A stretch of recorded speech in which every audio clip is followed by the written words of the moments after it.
So, dito nga po mga kalingap mga kaedsi, sa behind the scene mo lang makikita ang totoo. So, yan po yung ating pag-uusapan po mamaya mga kalingap mga kaedsi.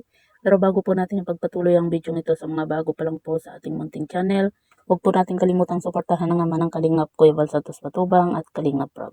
At paunawa panoorin po muna ang full video bago mag-comment para malaman ang nilalaman nito.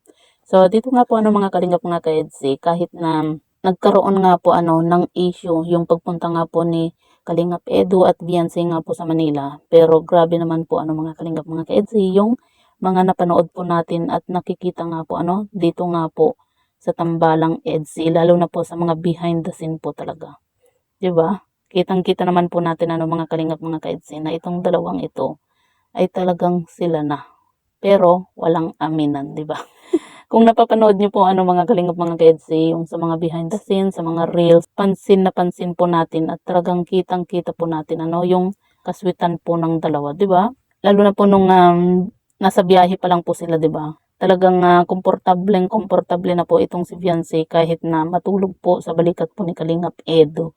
Hindi po kagaya po dati na nahihiya po itong si Beyonce. Pero ngayon po mga kalingap mga kaedsi, pansin na po natin. Kahit nga po sa mga reels po sa mga upload po ni Dr. Love, talagang grabe, napaka-sweet po ng dalawa Kahit na sabihin po natin na kahit po na nagkaroon po ng issue yung kanilang pagpunta nga po sa Manila, hindi po nagpatinag ang Tambalang EDSI nga po Kumbaga mas lalo pa po silang pinatatag nga po dahil sa mga issue. At ayun nga po mga kalingap mga kaedsi, grabe, napaka-sweet po ng dalawa ngayon. Sobra, nakakakilig po Lalo na po yung mga dumadaan nga po na mga video clip sa atin. Talagang makikita po natin, pansin na pansin po natin kung gaano sila ka-sweet. At kitang-kita rin po natin at halatang halata po natin sa kanilang dalawa na sila na, pero hindi pa po sila aamin. Pero sabi nga po 'di ba, wala pong aminan. Pero okay lang naman po 'yun mga kalingap mga kaedsi. Kahit naman po aamin po sila, wala naman pong masama kasi nga po binata at dalaga naman po itong si Kalingap Edu at Beyonce. Basta't nagmamahalan po silang dalawa, 'di ba? Yun po ang pinakamahalaga nga po mga kalingap mga kaedsi. At ayun, meron pa nga po akong napanood nga po mga kalingap mga kaedsi na nakakatuwa lang po yung reaksyon nga po yung reaksyon nga po ni J Brad nga po. Kung saan magkakatabi nga po itong si Beyonce, Kalingap Edu at J Brad. 'Di ba, napaka-sweet po nung dalawa, tapos siyempre wala pong kasama. Wala pong love team po itong si J Brad. Tawang-tawa ako dun sa reaction nga po niya kasi siyempre ang sweet po nung dalawa, tapos siya kumbaga parang na-out of place. 'Di ba? Kasi nga po wala po siyang partner. Tapos yung katabi niya sobrang sweet.